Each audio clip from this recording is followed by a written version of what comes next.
අයිබෝන් කියලා පිළිගන්නවා මගේ YouTube channel එකට. අද බලන්න යන්නේ Behance site එකේ අපි projects දැම්මට පස්සේ කොහොමද ඒවා අනිත් අයට පෙන්වන්නේ, ඒ වගේම අපේ projects කොහොමද තව කෙනෙකුට බලන්න share කරන්න කියලා.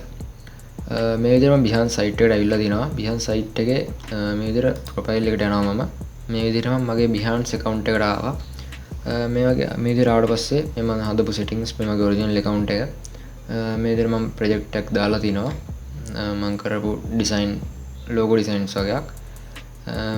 මෙතනින් ඔගේ setting එක හදන්න ඕනේ. මෙතන projects view කියලා තියෙනවා. ඒ කියන්නේ මගේ project බලපු ප්‍රමාණය තමයි මෙතනින් පෙන්වන්නේ. ඒ වගේම මෙතන තියෙන appreciations මෙතන 5යි කියලා තියෙන්නේ. ඒ කියන්නේ මගේ project එකට likes 5ක් ආවා කියලා තමයි කියන්නේ. අනිත් විස්තර ඔයගලන්ට මම කලින් වීඩියෝ එකේ කිව්වා. මෙතන ඔයා යම්කිසි ප්‍රොජෙක්ට් එකකට අපි Behance site එකට ගිහිල්ලා මේකේ තියෙනවා ගොඩක් එක කැටගරි තියෙනවා. අපිට කැමති කැටගරි එකක් මෙතනින් තෝරගන්න පුළුවන්. මෙතන for you කියලා දෙනවා. තමයි සර්ච් කරලා ඔයාලට කැමති දෙයක් logo design කියලා අපි සර්ච් කරොත් මේ විදිහට logo design කියලා සර්ච් කරාට පස්සේ අපිට මේ වගේ projects ගොඩක් පෙනෙනවා. logo designersලා දාපු projects. මම මේ විදිහට මෙන්න මේ project එක ගන්නවා.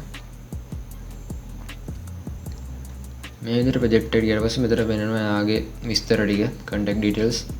ඊට පස්සේ එයා කරපු project ටික තියෙනවා මෙතන. මේ විදිහට. ඒ වගේම මම අර කලින් කිව්වා වගේ මෙතන hire me කියලා එයාගේ විස්තර දීලා තියෙනවා. මෙතන tools එයා use කරපු tools මම කලින් project එක හදන විදිහේ කියද්දී කිව්වා. මේ විදිහට tools ටික තියෙනවා. ඒ වගේම මෙතනින් ඔයාලට පුළුවන් මේක save කරගන්න. ඒ වගේම මෙතන තියෙනවා appreciate. මේක උඩ ක්ලික් කරපු ගමන් මේක ප්‍රොජෙක්ට් එකට ඔයාලා ලයික් එකක් දානවා.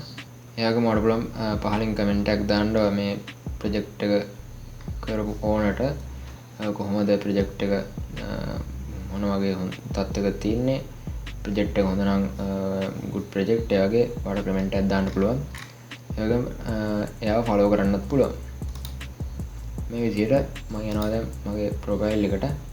ඊට පස්සේ මෙතන තියෙනවා mood board කියලා. මම අතෙන්දී කිව්වා save as mood board කියලා තිබ්බා.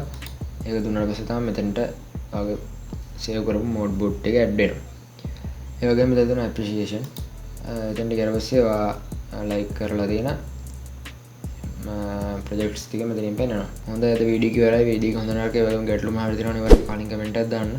මතක තොරතුරු subscribe button එක click කරලා මම අලුතින් වීඩියෝ එකක් දාපු ගමන් notification ගෙන ගන්න. හැමෝටම සුබ දවසක්.